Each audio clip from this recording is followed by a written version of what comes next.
बहुत सारे लोगों को लगता है कि मार्केट में सिर्फ बाय एंड सेल करने के ऑर्डर्स होते हैं, लेकिन ऐसा नहीं है। मार्केट में बहुत तरीके के ऑर्डर्स होते हैं। Welcome to day 10 of learn trading in shorts, जिसमें आज हम बात करने वाले हैं टाइप्स ऑफ ऑर्डर्स के बारे में। तो मार्केट में बेसिकली 3 तरह के ऑर्डर होते हैं, जिसमें सबसे पहला ऑर्डर होता है मार्केट ऑर्डर। जब भी आप ट्रेड प्लेस कर रहे हैं उस टाइम पर आप चाहते हैं कि जो भी प्राइस चल रही है उस प्राइस पर आपका ट्रेड एग्जीक्यूट हो जाए, तो इस जगह पर आप मार्केट ऑर्डर लगाते हैं और वो ऑर्डर उसी के उसी टाइम पर एग्जीक्यूट हो जाता है।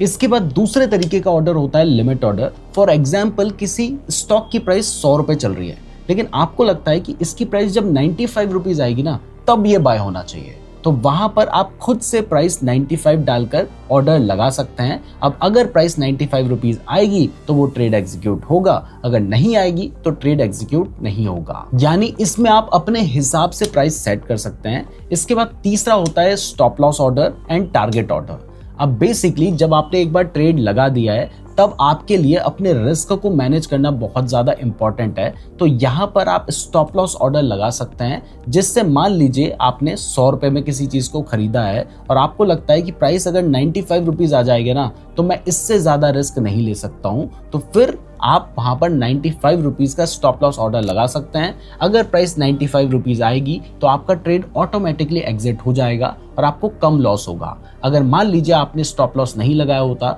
और प्राइस गिरकर 90 रुपीज आ जाती, तो फिर आपको बड़ा लॉस हो सकता था। और इसी तरीके से जो टारगेट ऑर्डर होता है, उसमें आप डिसाइड करते हैं कि अगर इतनी प्राइस पहुंच जाए तो मेरे को जो प्रॉफिट हो रहा है वो प्रॉफिट मेरे को चाहिए। तो मान लीजिए आपने 110 रुपए प्राइस वहां पे सेट कर रखी है, तो प्राइस जैसे ही 110 रुपए पहुंचेगी, आपका ट्रेड एग्जिट हो जाएगा। जो प्रॉफिट बन रहा होगा वो आपके अकाउंट में क्रेडिट हो जाएगा। तो मार्केट में कितने तरीके के ऑर्डर्स होते हैं ये तो आपको समझ आ गया है, लेकिन आपको एक ट्रेड को कौन से ऑर्डर में लगाना चाहिए, मार्केट ऑर्डर में या फिर लिमिट ऑर्डर में, ये हमने नेक्स्ट शॉर्ट में बताया है। आप यहाँ पर क्लिक करके देख सकते हैं। साथ ही नीरज जोशी को सब्सक्राइब भी जरूर कर लीजिएगा।